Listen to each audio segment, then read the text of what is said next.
एक समय की बात है, सभी ग्रहों में सर्वश्रेष्ठ कौन है, इस बात को लेकर विवाद हो गया।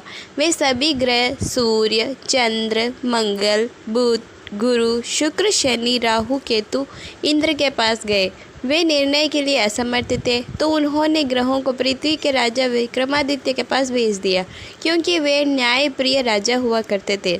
सभी ग्रहों में राजा विक्रमादित्य के पास पहुंच गए और उन्होंने विवाद के बारे में बताया। राजा विक्रमादित्य ने सोचा, विचार किया और उसके बाद में धातु, स्वर्ण, रजत, कंस, पीतल, शीशा, रंगा, जस्ता, अब्रक और लोहे से सिंहासन बनवाया और सबको एक क्रम में रख दिया। उन्होंने सभी ग्रहों को सभी एक क्रम में बिठा कर कह दिया, जो सबसे आखिरी में बैठेगा वह सबसे छोटा ग्रह होगा।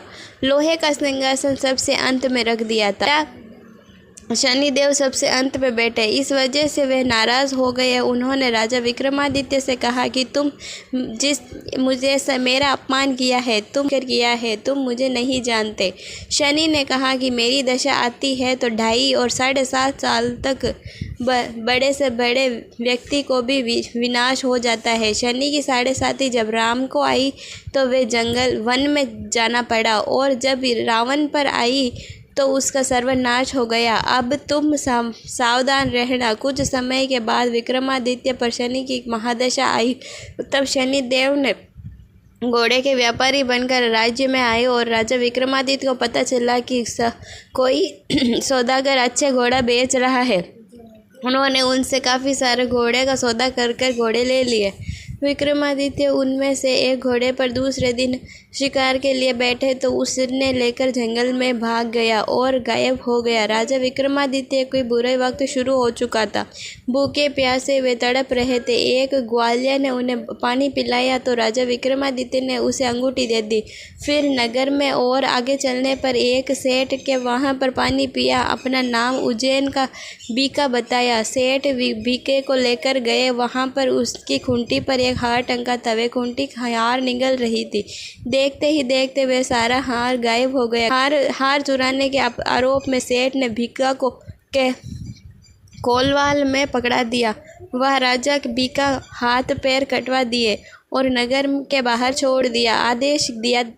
बाहर छोड़ने का आदेश दिया। वहाँ पर एक तेली गुजर रहा था। बीका को देख कर वे उसके अत्यंत दया आई।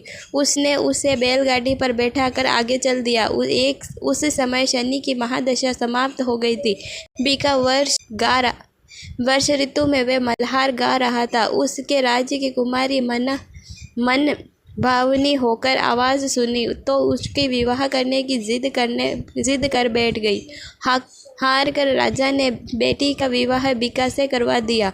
यहाँ एक रात शनिदेव ने बीका को स्वप्न में दर्शन दिए और कहा कि तुमने मुझे छोटा कहने के परिणाम मिल रहा है। तब राजा ने क्षमा मांगी और कहा कि मुझसे गलती हो गई, मुझे इस बात का अत्यंत दुख है, आप मुझे माफ़ कर दें। तब शनिदेव ने कहा कि जो मेरी कथा का श्रवण करता है और व्रत करेगा, मैं उसे सज़ा कम कर दूंगा। उससे शनि की दशा में कोई दुख नहीं होगा।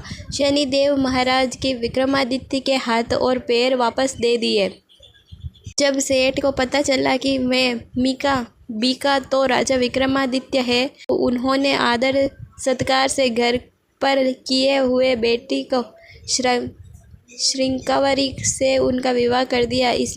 उसके बाद राजा विक्रमादित्य अपनी 2 पत्नियों के साथ मन भावनी एवं श्री कावेरी के साथ अपने राज्य को लौट गए, जहां पर उन्होंने स्वागत किया गया। राजा विक्रमादित्य ने कहा कि उन्होंने शनिदेव से छोटा बताया, लेकिन वे सर्वश्रेष्ठ हैं। तब से राजा विक्रमादित्य का राज्य में शनिदेव की पूजा और कथा रोज कही जाती थी।